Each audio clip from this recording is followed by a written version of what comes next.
Speaking of which, winter meetings have come and gone. Yep. Let's give some winners and some losers. We've been talking to TC the whole time out there. Did a great job, as always. So let's go winners and losers. Let's start, as always, with the winners, because I hate talking about losers. Who's your winners? Winners, the Mets. Yeah. They got the best free agent in a long time. Yeah. I mean, there's going to be, since Shohei. But they got the best hitter in baseball on a 15-year deal. Right.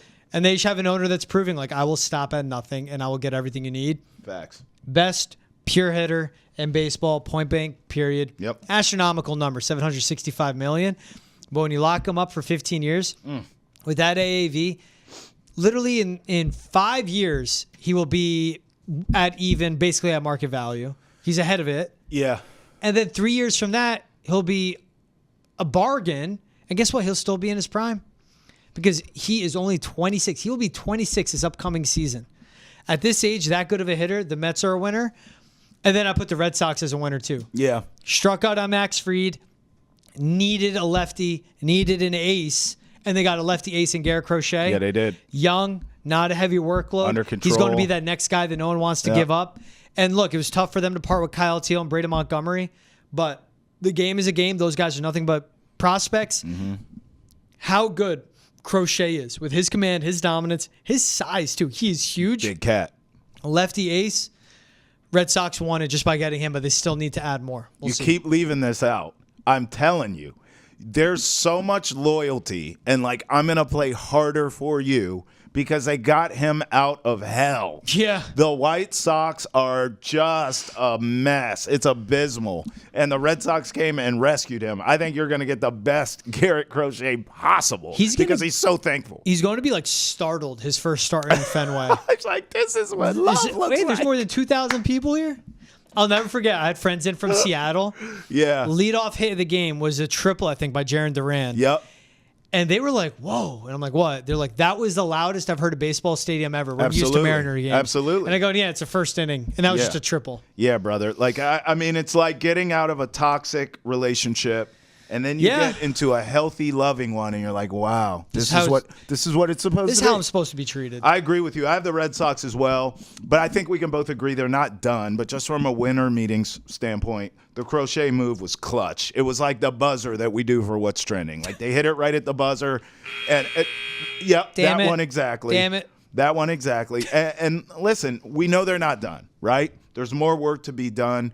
But from a winter meetings perspective, I was really happy that they got the Crochet deal done. I agree with you with the Mets as well. I mean, did you overpay? Of course you did. Do you have an owner that doesn't give a damn? Yes. Of course you do. George has told you. This guy rests his soul, but he is the new old man Steinbrenner. He is willing to do whatever it takes to get the talent there with the Mets, and I think he's stealing a lot of that luster in that town from the Yankees and bringing it over to the Mets side of things. They're young, they're hip, they have swag, they have that aura, and they have the momentum. With that being said, I'm still including the Yankees as a winner here. I think you had to get Fried, and they got him. I mean, I can't poo-poo that. I know you lose Soto, and I'm not saying it's addition by subtraction, but to have Fried and Garrett Cole as a 1-2 punch, my God. Now, you got to get a bat, but we're just talking the moves from this week.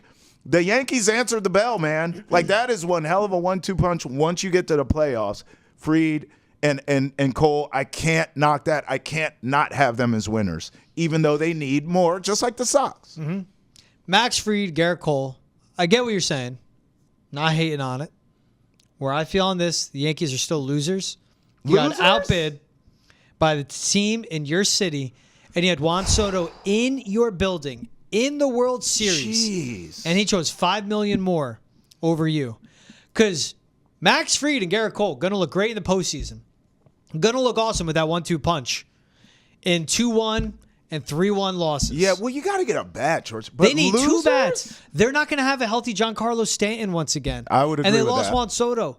It's always been a two-man show for how many years in the playoffs? This year was Giancarlo and Soto. It's going to be Judge, who we've seen not come up in the playoffs. They need to make big moves before I could call them winners. You got Max Fried, nice. You still don't have bats. It's the same old song and dance. with a lineup that can't perform in the postseason and is only dependent on dip and jack baseball and only dependent on Aaron Judge hitting home runs. Because it looks nice when you have Garrett Cole, Max Fried, but when you're not scoring runs, they need a third baseman, they need a first baseman that can defend and can hit, and they need someone to be the linchpin of a lineup around Aaron Judge. Okay, everything you said is right. I just disagree with the loser part. And I can't believe by the Mets. You got outbid by your little brother. But I'll say this. This is why I can't put them in Loserville. Okay, I got you. They got outbid by in their backyard in the Mets. But that's the NL. Who gives a rat's ass? If the Red Sox got Soto, then I put the Yankees in Loserville. Because now they've gone to a rival. They've gone to an in-division. Or the Blue Jays that were vying for him too, I think, right? Yeah. Like if that happens, then that's a different conversation. But yeah, okay, he's in New York. He's in the NL. Who cares? I can't put – look, you can't get Max Fried. And I put you as a loser for anything. I'm sorry. I don't like the pinstripes as much as you, but damn it, man. Garrett Cole, Max Fried, no shot they're a loser for me. I'll give you my loser. Corbin Burnes.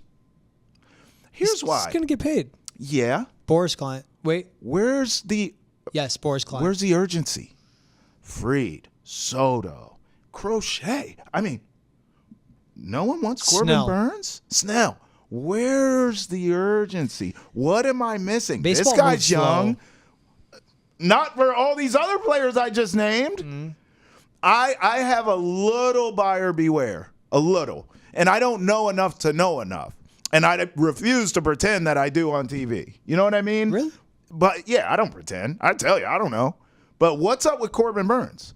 I'm putting him in loser because everyone else had that urgency. Hey, man. Give them whatever they want. Pull that Brinks truck up to the crib and unload it. Corbin Burnes still available? What's up? Mm-hmm. What's going on? Even the Sox.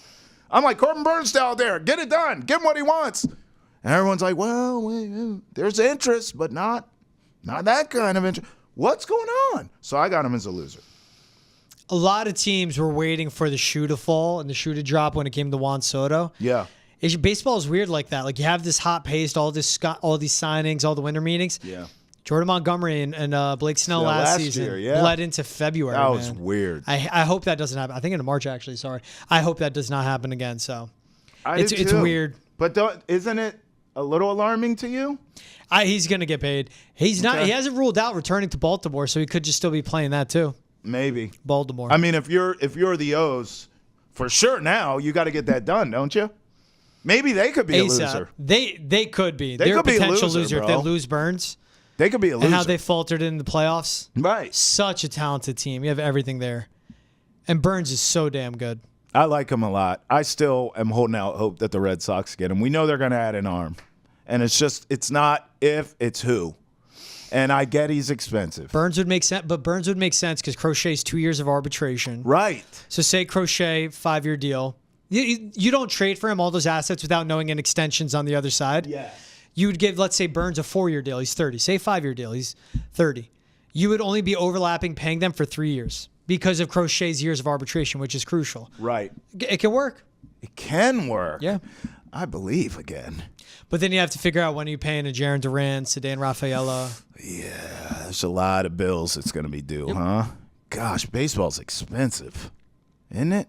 Steve Cohen, he's worth almost $22 billion.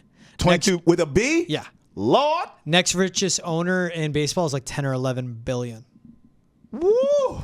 And the difference between 20 million and 10 million, it's substantial. It's not a lot. The difference between 20 billion and 10 billion is insane. Right. The difference between $1 billion and $1 million is nuts. Yeah, you know what the difference is? Juan Soto, how much? Yeah. Oh, yeah, no problem. I'll keep going. No problem. That's the thing, too, was Steve Cohen was not going to strike out on Soto. He was going to go all the way up to 850. Whatever it took. Yeah, he would have went up to $1 billion. He doesn't care. Man, I'm telling you. I said it when he signed. Even Shohei was like, man, that's a lot of paper.